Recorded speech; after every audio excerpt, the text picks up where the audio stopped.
Sorry to hear about Sonny. Thank you. Yeah. Very sorry. So here, you want to talk about Peter? I just came from visiting Jason at the PCPD. Oh. I'd ask how he is, but I have a feeling I already know. He's Jason. He's not going to bend. He's not going to break. He's also convinced you can help me prove that he's innocent of Franco's murder.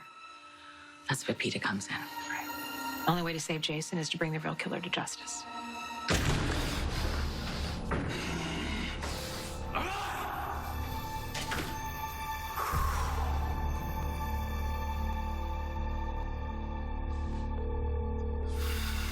This is Cyrus Renault. Leave a message. Yeah, it's me. I thought we had an agreement that these unfounded rumors surrounding Franco's death would be put to rest. So if Jason Morgan is in jail, why does Lisa Lobre think that I should be there in his place? Is it possible that your eyewitness has been talking to someone other than the cops? You'd think she'd be a lot smarter than that. For her own sake.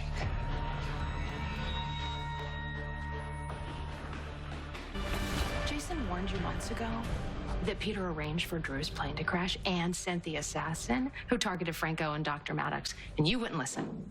No, I was wrong. You were in denial. You wouldn't see what was right in front of you, and because of that, Peter had free reign for months.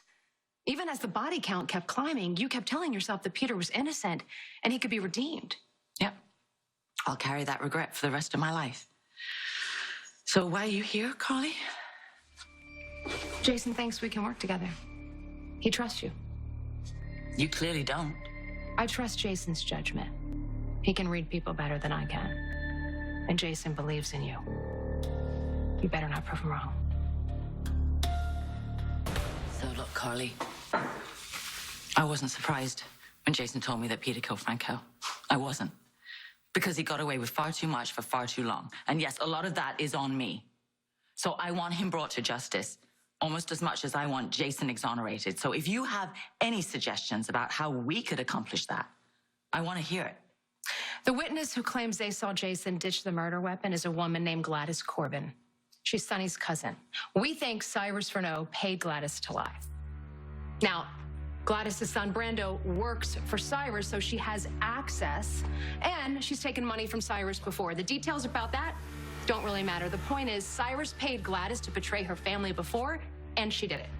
So she's greedy and a mercenary. That's right. Now, Jason thinks Gladys was in Franco's building the night he was murdered, and she saw Peter ditch the gun down the garbage chute. Now, Gladys knows that Cyrus hates Jason, and so when Jason was brought in for questioning, Gladys reached out to Cyrus, told him what was going on, and Cyrus told Gladys to go to the police. And she told them where to find the gun, and that she had seen Jason dump it there. And when they retrieved it and it had no fingerprints on it, then that validated her account.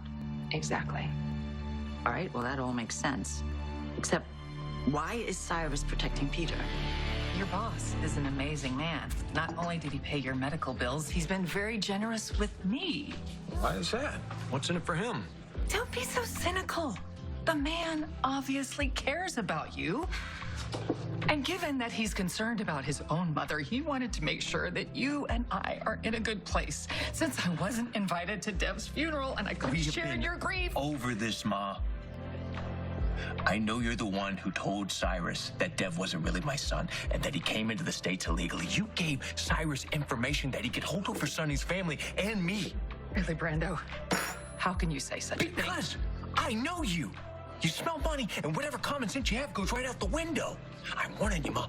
Cyrus Renault is a very dangerous man. And if you disappoint him or you cross him, he will make sure that you regret it. Excuse me. Do you have a moment?